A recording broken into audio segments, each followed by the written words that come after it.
It's me, anarcho-feminism. I'm alive, and I'm coming for you, queer anarchism. My fellow communists, I hate to be the one to break this to you, but our dreams of being able to lop off Jeff Bezos' head in front of a crowd of cheering proletariat probably isn't going to happen within our lifetimes. And my fellow anarcho-capitalists, it's no secret that statism is on the rise around the world, making our dream of an anarcho-capitalist utopia even more distant. Now, I know that state communists and anarcho-capitalists are basically on opposite ends of every single political spectrum, but I've got a plan that I think can really bring us all together. I call it anarcho-capitalism.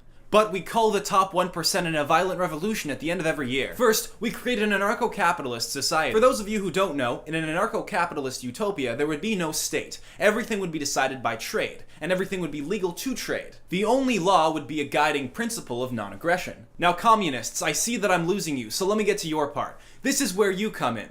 You see, the anarcho-capitalist utopia will actually be surrounded by a totalitarian regime with absolute power. This regime will take careful note of every individual within the society. Then, at the end of each year, the richest 1% will be summarily executed in front of the people. Then, their wealth will be redistributed equally amongst the populace. Now sure, the 1% will probably try to find loopholes around this, but what they have to keep in mind is that the rest of the rich people are also trying to find those same loopholes. So at the end of the day, the top 1% is still getting called. Nobody will know exactly how rich everybody else is, only the state who's keeping track of it. So the rich will just have to guess how much money they need to get rid of in order to get out of the 1%. This will result in rich people donating all of their money to charities. And of course, if those charity leaders get too successful, then we have to kill them as well. But really, that's a sacrifice they should be willing to make. Year after year will go by, the top 1% will rise, fall, and their cash will be redistributed equally. Finally, we get to kill the super rich and have anarcho-capitalism. What's not to love? And if anyone tries to cheat the system too hard,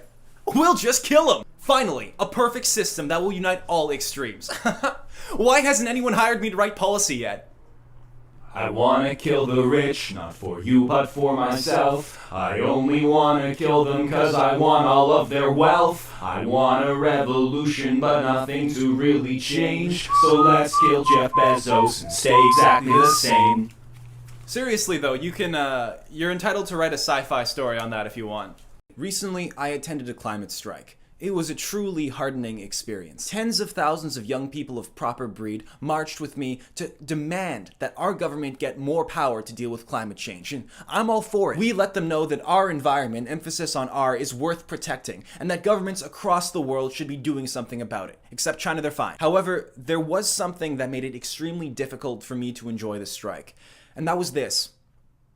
The climate strike was simply not inclusive enough to eco-fascists, such as myself. As an eco-fascist who cares about nation above all else, and as a result the environment of my nation above all else, I simply did not feel at home during the climate strike protests. I was at the climate strike to show my concern about climate change, by which I mean climate migrants who are going to get displaced because of climate change. But I'm starting to think that the other marchers were just on different pages than me. Do people not know that the far right also believes in climate change? We just pretend that we don't because we know it'll hurt the poorer countries more. So while in theory I should be getting along with all of these people marching, there was simply way too much degeneracy and commie talk for me to enjoy. It's like we're being chased by a giant bear. Sure, we could all team up and fight the bear, but if I run a little faster, then maybe I'll get away. I proudly marched for the expansion of my state, alongside my compatriots. However, when I said the logical thing and suggested that we also close our borders in order to prevent the waves of climate refugees from coming into our country,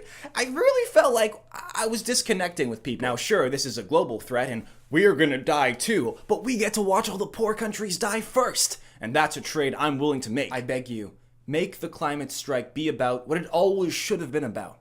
Gunning down migrants at the border and making my society's color of skin about the same shade as Greta Thunberg's. Thank you.